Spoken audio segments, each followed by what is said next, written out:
All right, we are back live with our Wednesday edition of the Osceola Seminole Sidelines. My name is Pat Burnham, and I am joined by Curt Weiler and Bob Ferrante. Guys, it's always a busy time around spring, but it got a little bit busier yesterday with potential loss of one football player from Florida State's roster, and then a big-time recruit on campus yesterday for an unofficial visit, and we'll get caught up on that.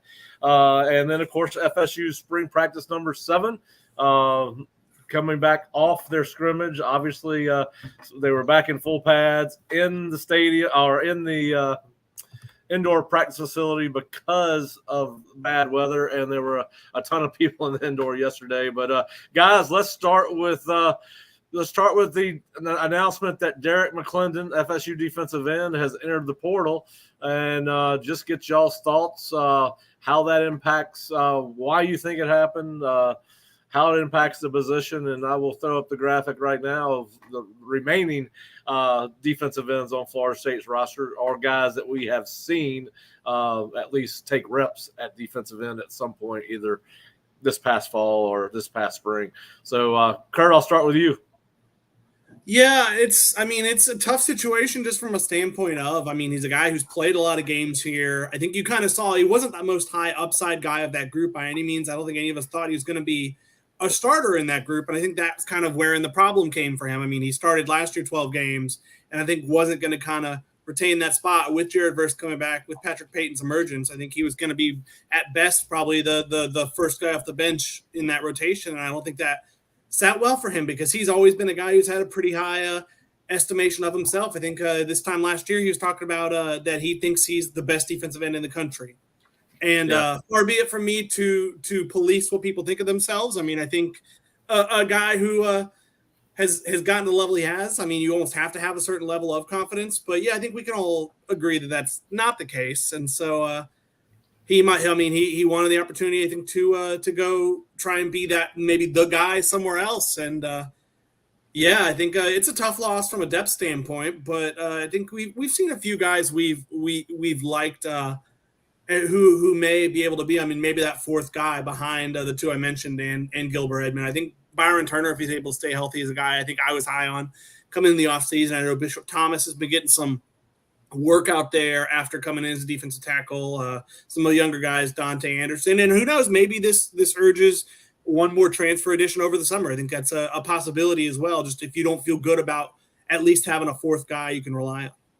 Yeah, Bob, your thoughts on McClendon Lee are announcing he's in the portal? He could make the decision to come back. I don't know how that would go over with Mike missing practice, but why he makes this decision, I don't think it would go over very well. And I think the writing's on the wall, right? But just your thoughts on Derrick and how you think it impacts the 2023 football team.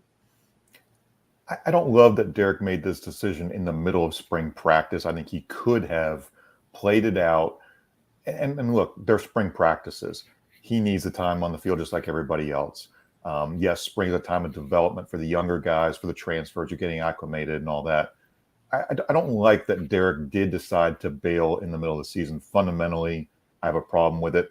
But look, he got a Florida State degree. He feels like there's an opportunity for him to go elsewhere. Grad transfer, can play immediately. He feels like his clock is ticking as far as his value for the NFL talent evaluators to look at a Derrick McClendon and see what he might offer. Curt, to your comment of, him thinking that he was the best defensive end in the country, it would have been funny if he had said, I think I'm the number 2 defensive end in the country behind Jared Verse. If he had said, we are the best pair of defensive ends. But look, Derrick, I am torn. I think we see and we can evaluate what he's brought to the table. It is production, but it's not of a level that is so significant that he cannot be replaced. There are tons of options out there. And I think Gilbert Edmond is one that we're super excited about, just what we've seen. Jaden Jones, if he comes back from that ACL in July or August and is able to get the practice time in, Jaden being one of the top JUCO players, if not the best JUCO player, in this 23 class, what can he offer in addition to the other guys too? So Florida State has options. Yeah, and I agree. I think, listen, you hate to see a kid leave a program. He did play a lot of football for Florida State last year. away from the field, seems like a great kid. I've gotten to know him a little bit. He will talk, he'll stop by as he's walking, leaving the practice field and say hello. But listen, I think you hit on a good point. If Jaden Jones is as good as everybody thinks he is and can come back healthy, this in some regards could turn out to be a wash, right? Because, Jaden is hopefully a guy that will be able to come in and figure out his way into that rotation. He was a highly sought after prospect, and his tape is really good. Listen, I don't know if this had to do with playing time, NIL, all of the above, but I think it does hurt, as Curt said, FSU's depth at the position. I do not think I think Derrick's a very good football player. I don't know that he deserves to start over Jared Verse or Patrick Payton. And listen, in today's football, the way they play football, particularly on the front four, as Bob, you have said before, it's about rotation, right? Are you in the rotation? It's about how many snaps are you going to play. I think Derrick would have played a lot of football for FSU next year had he stayed, and now he's got to go out and find out if the grass is greener on the other side. So, listen, I would have preferred that he's went through, like you said, gone through the entirety of spring, see where he felt about where he stood after 15 practices as opposed to 3. Yeah, it was. What's interesting is when we talked to Derrick literally after practice, after I think the last practice before spring break, and he never came back from spring break. You wonder if someone got in his ear, maybe a family member was talking to him, trying to I don't know, but it's an interesting situation because he never came back from spring break. Was never with the team after that. So you gotta be careful who you let in your ears, because most people are thinking of themselves before anything else, even when they're giving you advice. So, you're probably not talking to a transfer portal expert who's saying, "Oh yeah, this school's gonna want you. This school's gonna want you." That's not. I mean, it's Best of luck to him. I mean, by all accounts, always a good interview. I think he played 38 games at Florida State, a big time contributor for a long time, and it's another. I mean, in some ways, I think it's similar to a Trayshawn Ward situation. You're going to start seeing more capable players who've contributed start to leave because they maybe want to be a more featured player than they have been as a part of a really good team. You're going to start. I think you might see a couple more similar guys after the spring, and Derrick just got to jump on it. Yeah. Well, listen, and I don't know. The only thing, my advice to him would have been, Derrick, I don't know if you're going to improve your NFL draft stock by leaving to go someplace else. There's going to be competition everywhere. There's most teams that are good are going to be able to rotate people in and out on their defensive line. So in order to, if he's looking to play 60 snaps a game, he's probably going to have to go somewhere where, to be quite honest with you, they're either not really good on defense or not good at defensive end. So anyway, but listen, and we may see and this does give Mike and JP a chance to go out and look at the portal for a defensive end, or do they feel like they're pretty good at defensive end where they are for 2023 and maybe add a high school prospect at defensive end who maybe they did not have a position slotted for. So anyway, as you said, Curt, best of luck to Derrick. He was a very productive player while he was there at Florida State, played a ton of football in one of Florida State's best seasons since 2014, 2015, 10-3. I can't remember the last time. I think it was 15, 16. Right? 16. Okay. So 7 years, one of the best seasons Florida State's had in 7 years. And like all these kids, we wish them the best, and it was fun to watch him develop at Florida State, and he will finish his career somewhere else. So let's get to the kids that right now are planning on finishing their careers at Florida State, and those are the guys that we saw practice yesterday.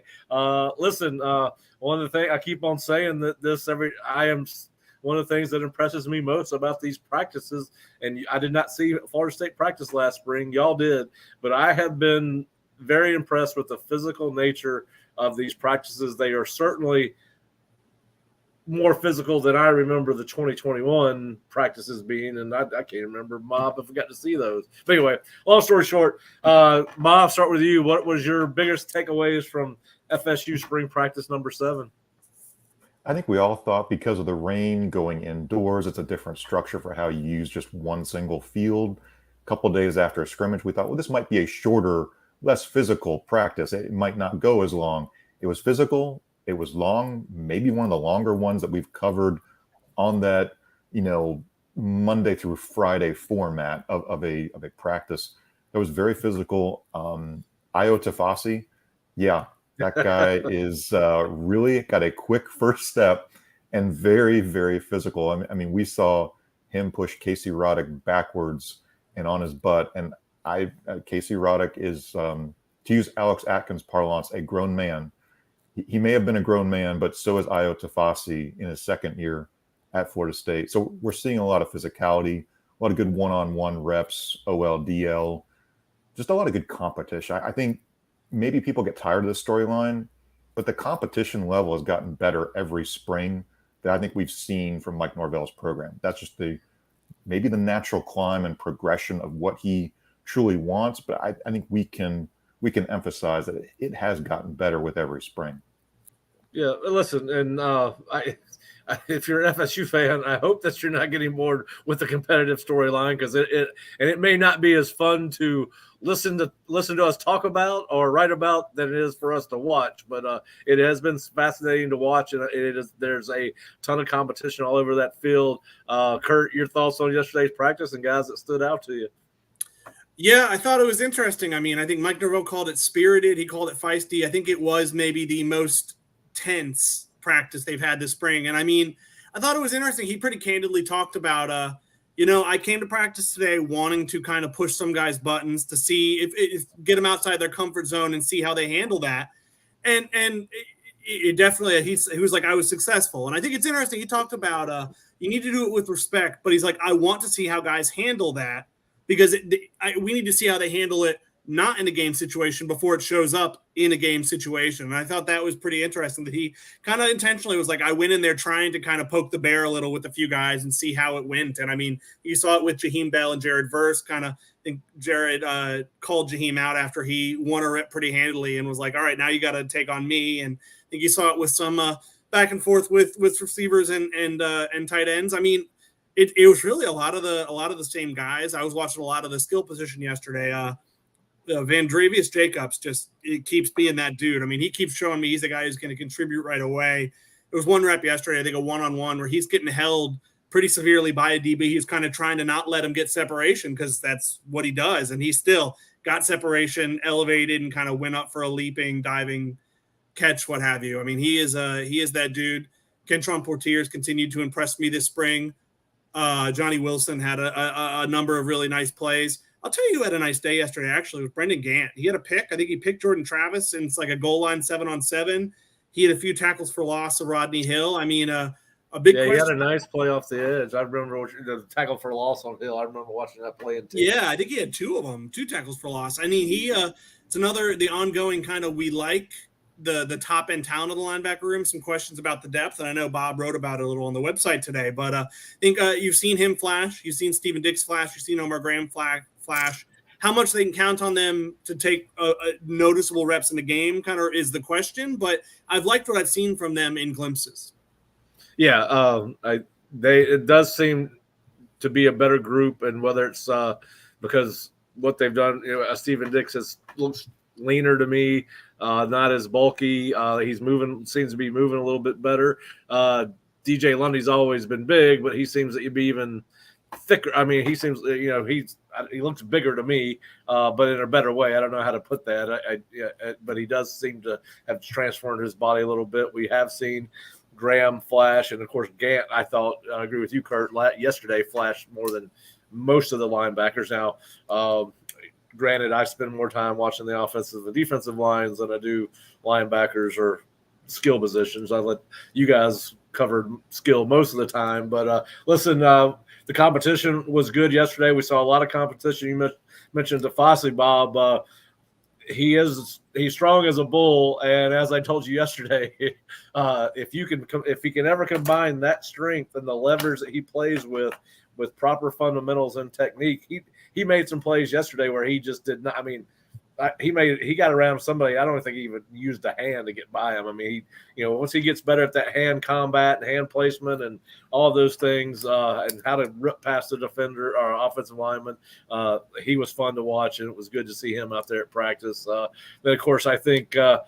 Listen, I don't want to make too much of it because he is a guy that should be in high school, but we saw Brock Glenn. They had a going-in period, a couple of going-ins, red zone offense going in. He made a throw in the end zone. I don't know how he saw the receiver. I was standing directly behind, in the end zone where they threw the ball. There was a bad snap, a dirty pocket, and he found a throwing window and laced one, and I can't remember who called it. Was it Kentron? You're talking the Tate throw or the Brock throw? They both had really Brock nice throw in the end zone. Brian Courtney. Okay, yeah. So it was a dart, and it was. I think Bob, you and I mentioned it, talking about it at practice. Somebody else came up to me and said, "Did you see that throw?" Yeah. So anyway, these young kids, we talk. I mean, how many times we've talked about Dre Jacobs during these Seminoles? I said Monday, this is one of the more experienced teams that Florida State's had, and we are talking a lot about guys that should still be in high school. So it speaks to the level of talent Florida State is now bringing on campus. He is living up to the all-day Dre, I think was his nickname coming in, and he is living into that because he brings it, I mean, every day and pretty much all day throughout practice too. I think he ended practice with a touchdown yesterday. Yeah, so listen, it's been this spring has not disappointed. You see guys that have gotten better since day one. Y'all mentioned Jaheim Bell. Mike had mentioned he had gotten more physical. We continue to see that in practice yesterday. They were doing what they call pods, which is a individual block, 1-on-1 or 2-on-2 or 2-on-3. Depending on how they have it set up, but it's basically an inside half line inside period. And he got, I don't know who he got after. I think you may have seen it, Bob, but he took somebody, turned them to got them turned to the sideline, and then they ended up about 5 yards behind the line of scrimmage. There was a lot of commotion. I did not see the play in totality. I saw enough of the end to kind of piece back how they might have ended up there, and that's when obviously Verse said, "Now you gotta go against me." So we've seen Julian Armella continue to get better. He looks better and better with each practice. We've seen Byers. We're very. I think it's only a matter of time before he established himself as one of the 5 best offensive linemen. I certainly think that'll happen by the time they get to LSU and Orlando. I could be wrong, but we do see a lot of competition. So that has been fun. What are you, after seeing yesterday's practice, what are you guys looking forward to seeing tomorrow? Or what's your focus going to be? I don't know if I'm still looking at a specific group, but I think, like you mentioned, Armella moves great feet. Yeah. Jeremiah Byers, really athletic. I mean, we're not giving anything away. The way he pulls, all offensive linemen are going to end up pulling if they're athletic enough to do it. We saw what Alex Atkins wanted to do last year.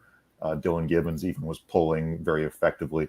But man, Jeremiah Byers moves differently in how he pulls and then engages with the blocker and pushes somebody down the field. I think there was questions about just where certain guys on the offensive line would best fit.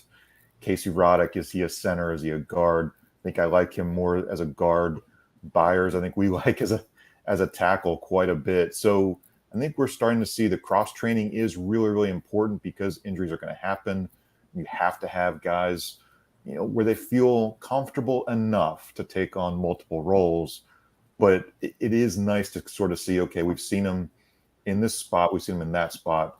We're starting to feel, yes, a Byers can be very much a contributor at tackle. And honestly, that brings up another question down the road when Robert Scott gets back on the field after his injury. Mike Norvell is saying he would be out for the spring.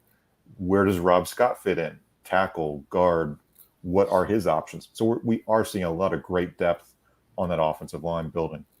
Yeah, and listen, there's probably going to be a really good football player on Florida State's offensive line next year that does not start. And listen, it's great to see. It's good for the long-term stability of the program to build your roster that way. We've wondered if it would ever happen, and it certainly finally has. Well, and look at how every one of the last how many years. I mean, how often do you make it through a year with your starting five playing, like starting all 13, 14, however many games? I mean, 2013, I think, may have done it, the Florida State team, and it's kind of part of why they had the year they had, but it doesn't happen often. Yeah. Yeah, listen, we said last year going in that the key for Florida State's season was going to be they could not afford to have injuries at a couple of positions, and they luckily offensive line they had enough depth to do that. Now, obviously, there's we thought Jordan off mostly the offensive line had to stay intact, at least your top 7 or 8 guys from last season, and they were able to do that for the most part after Bless Harris got hurt. I mean, that was obviously something that slowed him down a little bit last year, but Jazz came in and did a good job, and obviously Dimitri did as well.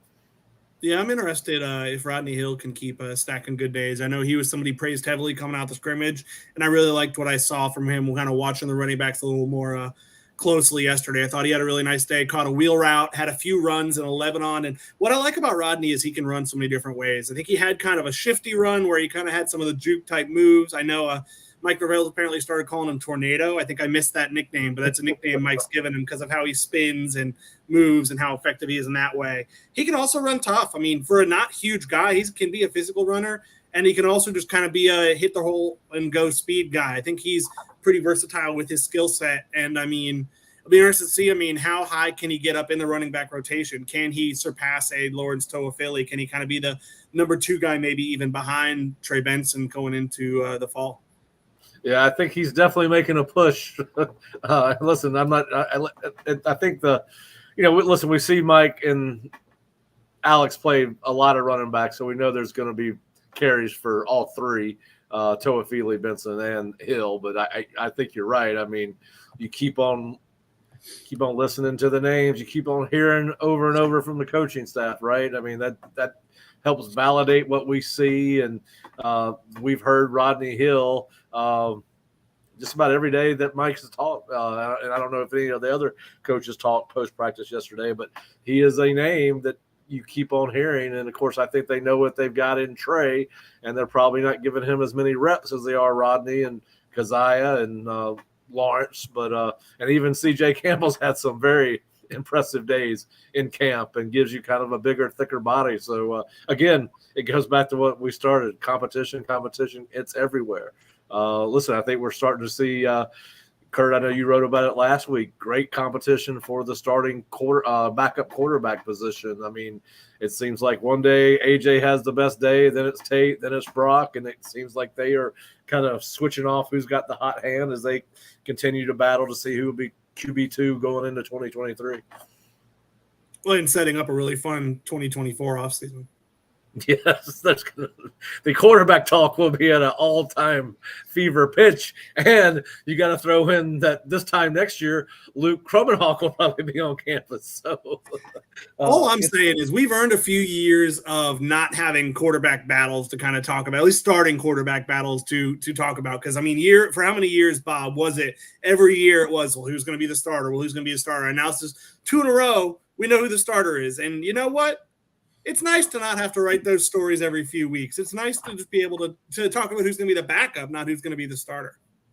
Yeah. So, and listen, I think it is going to be fascinating to watch that backup battle go through fall camp next year. And listen, we know how this world works in today's football. It's going to be interesting to see how the depth chart shakes out, what impact, if any, it has on who's left on the roster. I would hope that all these guys come back because, like you said, you don't ever know. And, Brock has been impressive, but he also hasn't played in a game. So that's the other thing.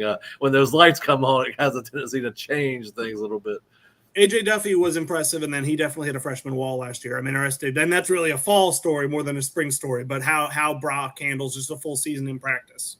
Yeah, listen, we saw Tate hit the wall his first spring here. Yep. It was, you just don't throw the ball that much in high school. They got drills where all 4 quarterbacks are throwing at the same time. That does not happen in high school very often. Most high schools don't have 4 quarterbacks to begin with. So, but anyway, listen, it's going to be they got practice on Thursday, scrimmage on Saturday right now as I think I want to speak it into reality. I keep on saying right now the practice is closed, hoping that maybe somebody at Florida State is listening and say, hey, Pat's got a great idea. Let's open up the scrimmage to everybody. But I don't think that's going to happen. But they will have recruits on campus. We'll talk about that later, but we may or may not have a show on Friday because there's a lot going on. We got FSU Pro Day, among several other things going on Friday, so we'll get with you on that. But let's kind of slide over to recruiting. We did not plan on talking a lot about recruiting. We're going to be very quick with it, but FSU had one of the best offensive lineman prospects for 2024 on campus. In fact, he is the Rivals' #1 ranked offensive guard and number 19 overall prospect for the class of 2024. Jordan Seaton was on campus to check out practice. Meet with Mike and Alex, and listen, this was a kid who announced a top 14 on March 4th. Florida State was not among that group of schools, and probably the biggest takeaway coming out of this particular visit was that he said last night after he concluded his visit that he no longer has a list of top schools. So Florida State has either made itself number 15, based if you're reading the tea leaves, or Florida State has moved it so far up his list that it's kind of blown up that list. And there were obviously some impressive schools on that list. Now, he has not fully committed to coming back on campus. He mentioned maybe in a couple months, more likely for a home game. He does not have a timeline for committing or picking official visits yet. He says he's not that far in the process. He'll be at Florida and Miami later this month, and has a trip scheduled to Colorado in April. So this thing is far from over. But again, guys, this is probably a kid they don't get on campus 2 years ago. And it seems like we saw the same thing with the linebacker from Texas. He's a national kid, Ohio State, Michigan, Texas A&M. They get these kids on campus and whatever they're telling them. And we hear a lot about the straightforward nature of these conversations. You will read an article on Jordan later that we're getting ready to post, but Jordan Seaton mentioned that, that kind of caught his eye. He even says that most of the conversations he's had with offensive line coaches have not gone like the conversation he had with Alex Atkins. So, listen, I think we hit repeat on this every time because these kids are reacting positively to whatever experience they are having. Just guys, y'all have any thoughts on recruiting as a whole or Jordan's visit here? And if you don't, that's fine. But I just no.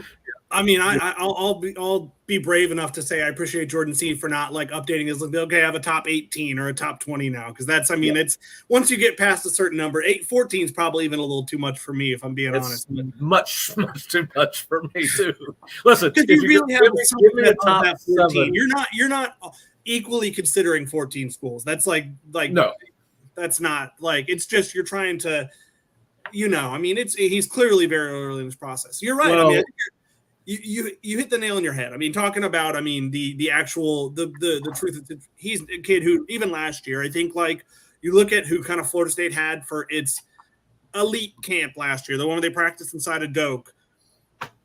It wasn't by any means a bad group. I mean, there were quite a few commits, and there were some prospects you but you were missing those. Oh, here's a top 50 kid in the class. Here's a top 3 kid at his position type players. And I think the question last offseason was, well, Mike needs a good year, but how good a year does he need to kind of, and I think, having a better year than really any of us expected, I think did wonders for, the hype you get to have all offseason. Now you get to talk to kids about, we're probably going to be picked to win the ACC. We could very well be a playoff team. And I think the momentum he's going to be able to build off of that, what it should do for recruiting momentum for the next 12 months, even if there are plenty of questions about the 2024 team, I think is going to do wonders for, it's almost resetting the clock of Florida State's relevance, where even if it's not sustained 10-win seasons, you can point to recent 10-win seasons, right. And that's going to be a big deal going forward. Well, I know you guys have heard Fish and I say this a ton of times, and about every head coach I've worked for has said this, and I've worked for 3 or 4 in college football, and I've heard to a man, winning is the biggest tool in your recruiting toolbox. Listen, they can put on those all white uniforms again, and I hope they do. I think they're 2-0 in white helmets, and I've become an instant fan. But if you win, all this tricked out uniforms, bells and whistles. You don't need it. You don't need all the bells and whistles if you win, and that's why they're getting these kids on campus. And to your point about the top 14, you're exactly right. When you get down to 5 to 7, let me know, because that, as even Jordan said, I'm not ready to talk about official visits yet because I'm only going to get 5. So and 99.9% of the kids that are going to sign in December or February of next year or this winter are going to sign with a school that they go on an official visit to. So, yeah, a lot of these things, when you get a top 14, you're going to see a school that may not fit the rest of those schools, right? You're going to see LSU, Florida State, Florida, Alabama, and then Middle Tennessee. So, and some of that is done because, listen, they have a great relationship with who's recruiting them. They really appreciate the way they've been recruited. So, to your point, there's no way he ranks all 14 teams the same, and no prospect does. It's just not human nature. You don't make selections like that. But anyway, I do think it's fascinating that they were. Listen, we'd been hearing that this kid was going to come on campus. We'd look for him. We didn't see him. Finally, they do get him on campus. And listen, Florida State does have its work cut out based on that list of schools they're competing against, the kids at Florida today. So I was talking to a buddy of mine on the phone that's a Florida guy, and he was excited about the fact that Jordan was there. So anyway, listen, the amount, I'm sure we'll see some highly sought after prospects on Thursday, and we know we're going to see some prospects on campus on Saturday for the scrimmage, and we will do our best to bring you the coverage of those recruits being on campus on Saturday and Sunday. It is a closed practice, so we will try to do the same thing we did last Saturday, and hope you enjoy the coverage there. All right, guys, so we've kind of hit football. Baseball kind of got I don't know, is it a good thing that it got rained out yesterday? Yes. You guys are. I know, Curt, you had an article on Monday. Talk to us a little bit about I know that you've canceled your tickets to Omaha. So no, I never had tickets. I know. The record show there was. I did not think this was an Omaha team. Did I think they'd be 12-12, 24 games in the year? No, but yes, I think it was 100%. I mean, Bobble, I think will agree with me. A blessing in disguise, maybe not even in disguise. That game, that Florida game, got canceled. I can't imagine, given recent events, that would have gone well for the Seminoles. Who knows? I mean, they were up 5-1 against Florida last week before things crumbled on them. But I think a reset going into the Miami series this weekend will be a pretty big deal for them and should help them out a bit. I mean, as all hope is not lost, but definitely morale is at kind of an all-time low. I mean, it's crazy when you put things in perspective. I went and did the research. I wrote that column after Sunday's game. I didn't even kind of bother with the game story.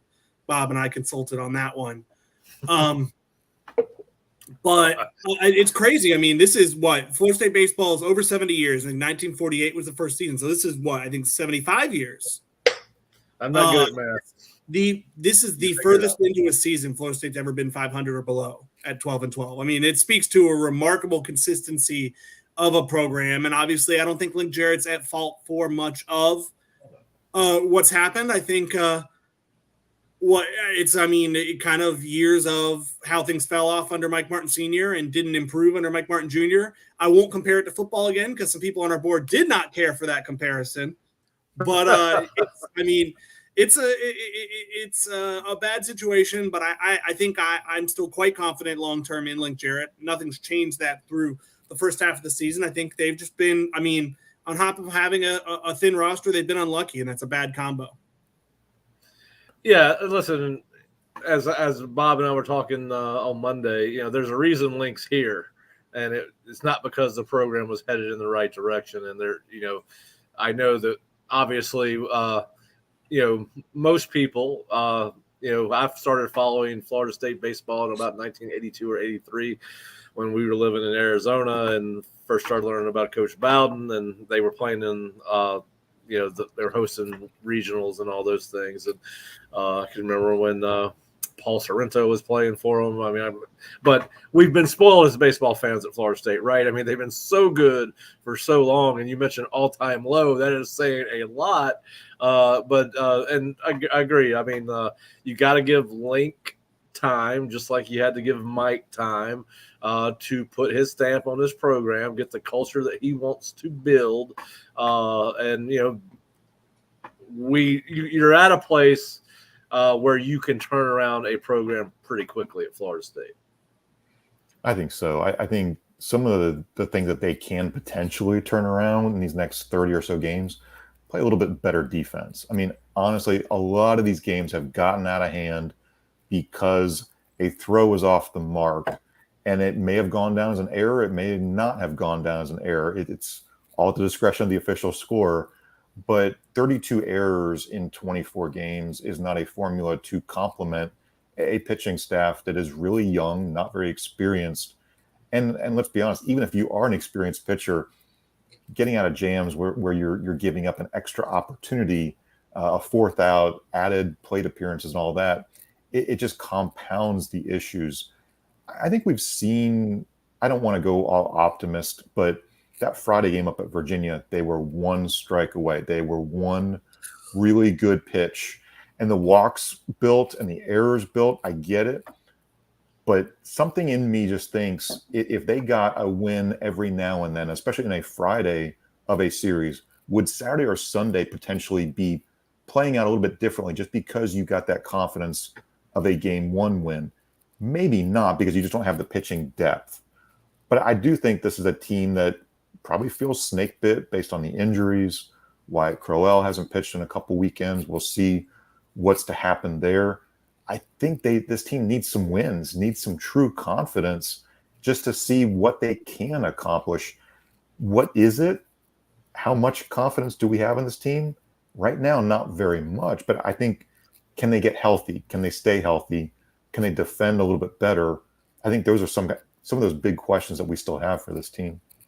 Well, the schedule is not not set up right now for a tremendous. To go down to Miami, Mart-like Stadium, and you got to take on the 7th-ranked team in the nation. And listen, I don't know.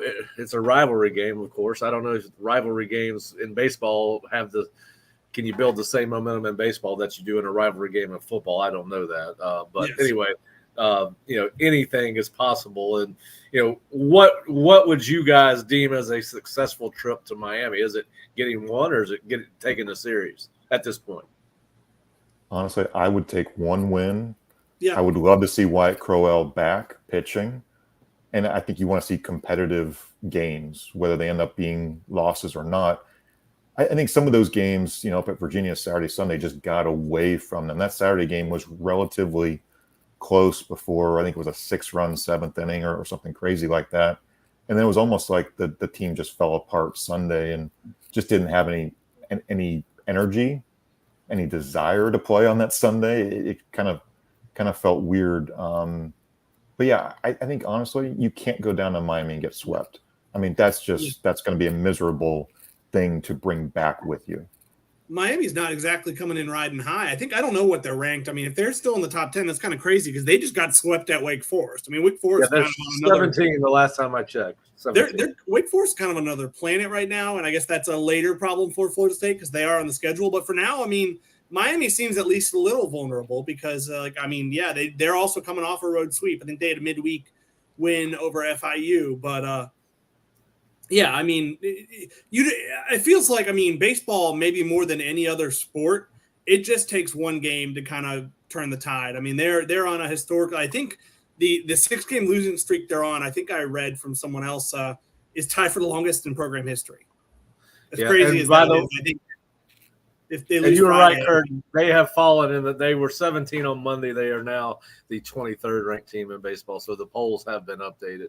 But you should be able to take one in theory. I mean, we've seen what this lineup can be, and we saw what this lineup was against a very good TCU pitching staff. It's not to say that we think that like kind of the early season success was inflated in any way by purely just going against lesser teams. So we've seen what they can be. I mean, we've seen what James Tibbs can do, and he's been, I feel like, one of the bright spots in. I mean, the offensive struggles he's kind of kept mashing, but he can do that. Jaime Ferrer, Cam Smith. I mean, we didn't see McGuire Holbrook over the weekend, but we saw him against Florida. I mean, with Diamez Ross back, with him back, you've seen what Ben Barrett can do. I mean, the guys are there, and we've seen the pitchers happening. Jackson Bowmeister almost feels like he's alternating good, bad, good, bad, good, and he had the good. Now, can he string 2 in a row together? I mean, on we're assuming Friday, and that could really set a good tone for the weekend and maybe give Florida State a chance to win the opener. And from there, everything else is gravy, I feel like. Yeah, yeah. Listen, I think it's going to be fun to watch this series. Florida State Miami is always fun to watch, in just about any sport, really. There's so much. I don't know if I want to say hatred between the two, but certainly, yeah. I mean, I don't like them very much. So anyway, and then of course we got softball. They're just kind of doing their thing, rolling along with another great season. Took 2 out of 3 at Duke, and are going to have Georgia Tech in town for a 3-game series. And Bob, anything stand out to you about that series? Anything? I mean, Georgia Tech, they're unranked. I don't know if there's anything that stands out about them, but anything that you would like to see other than a sweep? Sure. How about a sweep? I think maybe instead of talking just directly about the softball team, maybe Curt and I can address, Kaylee Mudge made some comments in Washington Wednesday morning, and a lot of times this might go under the radar because it's softball and it's Washington and it's a hearing, and those are kind of boring, right? But she was talking about NIL, and I think from the standpoint of a softball player, this is a partial scholarship sport. She was talking about how NIL impacts her. It helps to pay the rent in a small part. It helps as far as her planning. She wants to go to nursing school. It's going to help to minimize her student loans when she won't be on a partial scholarship for softball down the road because her eligibility will have expired.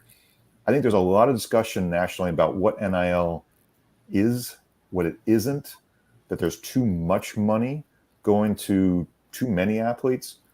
Hey, some athletes just want $50 here or there, $100 here or there, because it does make a difference for them and their families. There's a lot of people trying to figure out what to do, what guardrails. I heard the term guardrails this morning and thought I needed to take a shot from the Washington, power brokers. But I thought it was really cool. Kaylee Mudge was speaking there, and I know Curt and I we were texting and watching it on YouTube. I think it was fun just to see her as a representative for Florida State, but also just to be passionate about what it means to her. Yeah, I think the only current college athlete who was on that panel, I think there was an AD on the panel, then kind of like a player rep from the Players Association.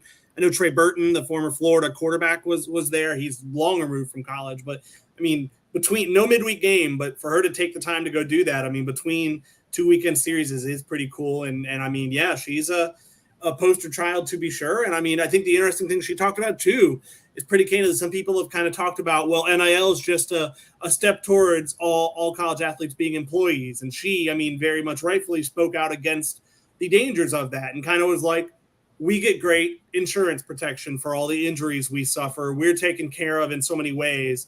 If all of a sudden all college athletes become employees of universities, that might go away. I mean, the non-red sports would be hurt. I mean, it'd be great for football and basketball. It's not to say that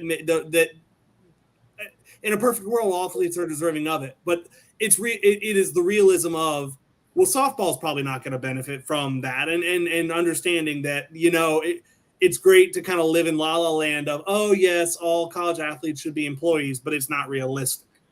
Well, then, because not all college athletes are going to get NIL deals either. So, I mean, how do you juggle that piece of the puzzle? And not all NIL programs are going to be equal, right? I mean, FSU is probably going to have a hell of a lot better NIL program than South Alabama or Georgia Southern.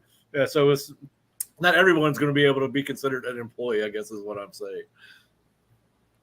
So, but yeah, that was pretty cool. I did see Mike Alford tweet that out, that she was the only student athlete at the hearing. And of course, I did not have a chance to actually get into it as much as I'd like, but that is pretty cool and lets you know, listen, I don't know how she got selected. I don't know whether, but that's pretty impressive and lets you know a little bit about how, what kind of person and what kind of leader she's going to be as she moves forward in her life after being a student athlete at Florida State. So that was pretty cool. All right. So let's move on to some things that aren't so Florida State centric. We got the Final Four going on this weekend. Guys, we have the one thing that we do all share in common on this particular set is we are all Atlanta Braves fans. And first of all, they just came out with a report that the pitch clock, look, Kurt's he's already ready for the postseason.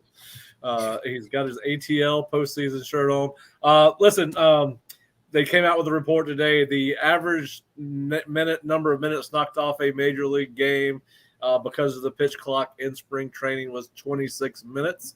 I'm a huge fan of the pitch clock. What do you guys think? What are you thinking about the Braves? I have not had a chance to study my Braves like I usually do. I just named my dog Murphy after Dale Murphy. So I've got a little tribute to the Braves going on inside my own home. But and she's back behind me, passed out right now. She sleeps a lot, thank God. But anyway, so give me your thoughts on the Braves and the pitch clock, guys. What are we expecting? Another World Series? It's definitely possible. I think if you look at the odds, they have like right among the best odds with like the Astros and the Yankees. I mean, I think they're favored to win the division. They're going to be good. A fan of the Sean Murphy edition. I mean, love what they have on the mound. Love really what they have everywhere. I think this could be a big year for Ronald Acuna bouncing back. It is a shame. I mean, you don't want to see the injuries. I know the injuries to the Mets and Phillies, the Edwin Diaz and Rhys Hoskins, helped the Braves by kind of, I mean, we've been on the other side of that when Ronald went down. But yeah, no, a lot to like about them. I'm not sure I'm going to outright predict a World Series. That feels bold, but would I be stunned? No, not at all. All right, Bob, what about you? After all those years, I remember those mid-'80s teams, and I would just beg for a not 100 loss season. Just Prokhorova was a catcher. Rafael Ramirez. I can name those whole 80s rosters. Darrell Chaney. Yes, those were hard years, Bob. Yes, Bruce Benedict. We can go on and on. We don't. I also remember the mid-'80s. Bill No. Glenn Mother Hubbard. Oh, yeah. No. All right, so let me ask you this: plus or minus 90 wins. I think the number's 100. They won 100 last year, and I think they got better this offseason. Right. So I think the pitching is legitimately good. I mean, Strider, Max Fried, Kyle Wright's injured to start the season, but we'll see where that plays out. He's supposed to be back before too long. And then Soroka, who knows with that Achilles, how much of a contribution he can give long term. What do you think? Yeah, I don't know. It'll be interesting to see. Other guys, though, Jared Schuster, I think, was a surprise. He's a Wake Forest kid, another ACC representative like Spencer Strider from Clemson, who's going to start early in the year. And I think Dylan Dodd was another surprise. They continue having those young guys who surprise, and you hope it translates over to the regular season. Yeah, I think we need to schedule a post-spring practice trip to Atlanta for a game. Have an Osceola day at the park. See if we can get Jerry to sign off on that. They normally do the Florida State day. They give away the garnet and gold hats. Let me look up when that is. There's a garnet and gold Atlanta hat, huh? I did not know that. They normally do let's see if I can find it real quick. All right. Well, listen, while Kurt's doing that, I do want to talk about the Final Four. We're all fans, and of course, I think we're all pretty disappointed that Miami's in the Final Four. Although I do like their head coach. He's very entertaining and have been somebody I've followed since he had that great run at whatever that little school was in George Mason up in the DC area. But anyway, he's kind of animated in his press conferences and kind of looks like but obviously. Obviously, I think none of us want to see Miami win the national championship, but how do you want to see them lose it? To me, the best possible scenario is that And listen, I'm pulling for the FAU San Diego State winner regardless. But what I think would be funny to see as a Florida State graduate that has almost no love for Miami, other than I know I've got some good friends that went to Miami. But I would like to see Miami beat Texas in the first semifinal, and then I would like to see FAU win the second semifinal. Then I would like to see FAU win the national championship against Miami, as Miami is turning into the basketball mecca, or Miami's turning into the basketball mecca of Florida, and Miami's turning into a basketball school based on everything we've seen from its football program last year. But in fact, I think what they probably ought to do is move Miami basketball games to Hard Rock and Miami football games wherever they play Miami basketball. That's what I would do. So anyway, I want to see FAU beat Miami. That's how I want to see this whole thing end. Do y'all have any strong feelings on the Final Four? I would love to see Florida Atlantic go all the way. I think this would be just one of the coolest stories to see a really small school. Todd May's got kind of a cool backstory. He was a Florida assistant coach and got, brought down to Boca Raton. We always kind of look at that as the beach school, and how much does that school, that student body, care about athletics.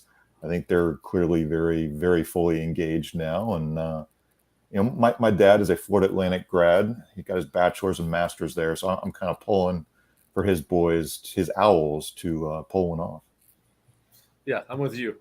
Curt, any feelings on the Final Four? I think UConn. I mean, they've been dominant through 4 games. I think they've won them all by 15 points. And I think that. Oh, is that who they're playing? UConn? Miami's playing UConn to start. Oh, okay. FAU's playing San Diego State. Why the hell did I think Texas was still in this thing? Miami beat Texas, right? Oh, there we go. All right. Yeah, they were. I thought they were going to beat Miami, and they didn't. Well, see, that proves it that I was busy working recruiting this past weekend. So right there, because I thought I was really good on who was in the Final Four. So I'm a little bit embarrassed by that. All right. So we all agree. We want to. You think UConn, and that's a good pick because they. I didn't realize Hurley was the coach there. The little Hurley, the other Hurley, as I call him, because little brother. Yeah, Bobby's obviously the more famous of the two Hurleys. All right, so Fish and I kind of we have random topics we talk about, and 2 of the topics we've talked about are Aaron Rodgers and Lamar Jackson. If you guys, we just do this for fun because we like all aspects of football. Do you think Aaron Rodgers will be a Jet by the time the season starts? Yes. Yeah. Yeah, for sure. So y'all are see. I told him I'm not touching him unless he guarantees he's going to play for 2 years. I don't think you bring him for 1. And then this Lamar Jackson thing just continues to be fascinating. He's now requested a trade from the Ravens, which you essentially did that when you did not sign the tender exclusive at $32.4 million. Does Lamar Jackson play for the Ravens in 2023? And is there any possibility that he ends up at the Jets? Ooh. I don't think there's any roadmap that keeps him in Baltimore. And I don't know how many quarterback jobs are really out there. I mean, would Atlanta take a flyer on a Lamar Jackson? Atlanta's committed so much money. Atlanta's had like a really good spring training. I mean, added Calais Campbell today. They've done really well, not spring training, free agency, that I'm not sure they kind of are still willing to commit money. I wouldn't mind them going after Lamar by any means, but. Yeah. Listen, I just think it's fascinating that 2 of the best quarterbacks on the entire earth are not currently with a team. I mean, you could say obviously Lamar's still on the Ravens roster, but he's not happy about it. It doesn't sound like he's going to be anytime soon. But anyway, it's just fascinating to me how that thing has played out. And listen, there was ripple effects from the Deshaun Watson contract, right? Nobody wants to sink that kind of guaranteed money in. Is he worth more than $32 million based on what quarterbacks are making? Yes, but listen, I know that he came back today and said something about, he's more durable than people give him credit for. And listen, with his style of play, he's going to be prone to injuries. I don't think you want to take that away from him. And I think that's one of the reasons that Baltimore is leery about giving him 5 years worth of guaranteed money more so than 3 years of guaranteed money. But anyway, all right, enough about that. Bad news. I don't think we're going to be able to go to the Florida State Braves night because August 14th. So we will be buried in spring camp or in preseason camp by then. But you can go look. I mean, so they do have a ticket. They're playing the Yankees. It should be a great game. And so it's not a hat. They changed it. Look at this. Look at this Turvis they're giving away. Oh, very nice. Oh yeah, with tickets. Nice. You can buy like ticket packages that come with those. And yeah, so you're gonna have to teach me how to put pictures on this thing. I didn't know we could do that. Yeah, I uploaded it. I'll show you how. But yeah, so it's August 14th against the Yankees. But yeah, let's find some time this summer and get up there. Yeah. I'm never going to complain about a trip to Truist. I'm trying to make a couple a year. All right, well, guys, what do we got coming up for the rest of the week besides football coverage? What do our listeners and viewers need to know about? Pro Day Friday. Yep. That'll be fun. I mean, Jamie Robinson's obviously the main event. Be interesting what he does after the combine. But a number of other guys, Dylan Gibbons and some other people in that vein, maybe didn't get invited to the combine, who may have some things. I mean, this is kind of their moment if you didn't get invited to the combine. So. I think people are always saying, why didn't the Senior Bowl invite my favorite player or whatnot? It's because the NFL teams tell the Senior Bowl who they want to see down in Mobile, who they want their scouts to evaluate. I think the fact that only Jamie Robinson had a chance to be at the combine and do all these workouts. I mean, this is the chance for a Dylan Gibbons and Ontario Wilson. There's a couple of guys you think could be those kind of free agent or seventh round type pickups because Sam McDonald, Robert Cooper. Yeah. What Gabe? Leonard Warner. Gabe, his last name escapes me, but he got picked up by the Chargers and stayed on with the tight end. Gabe Neighbors. Yep. Gabe Neighbors. He's been in the NFL now for 3 years? I think so, yeah. Yeah. So anyway, they'll some of these guys will definitely get a free agent contract out of these, and it wouldn't surprise me if Dylan Gibbons signs with the Bucs. He's from Tampa.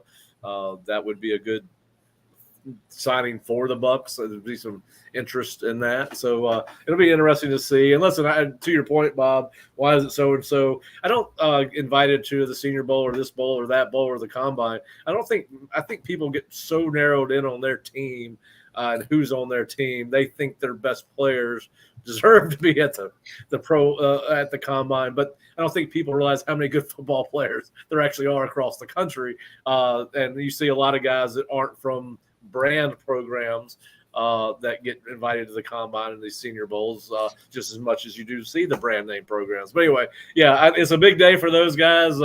Pro days are actually kind of fun. I got to be a part of a lot at USF, and it's fun to watch how these guys are put through these drills, and it's fun to see the NFL head coaches and assistant coaches and GMs are there, and you kind of get an idea of, particularly with Jamie, because he is you'll kind of get an idea who's really considering him based off who is there from each individual organization.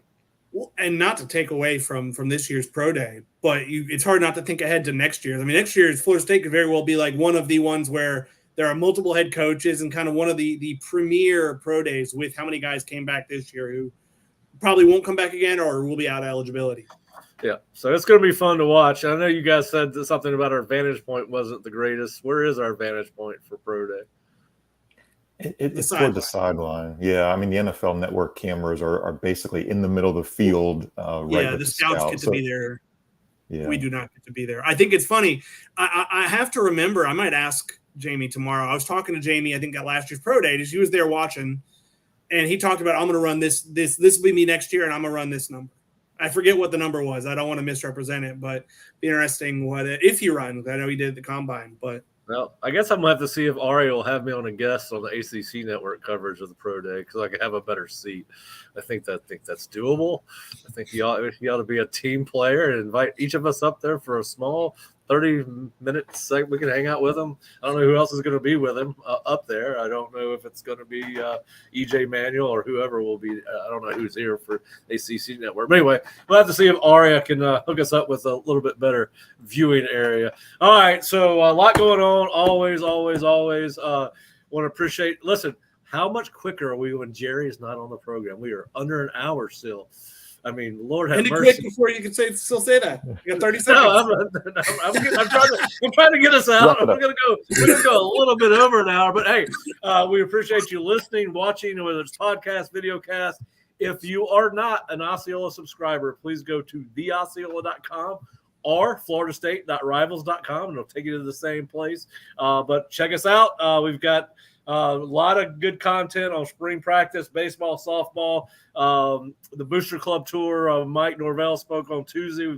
Jerry wrote a great column on that. Kurt's got his column on the baseball team. We've got practice reports, recruiting reports, all kinds of things at theosceola.com or floridastaterivals.com.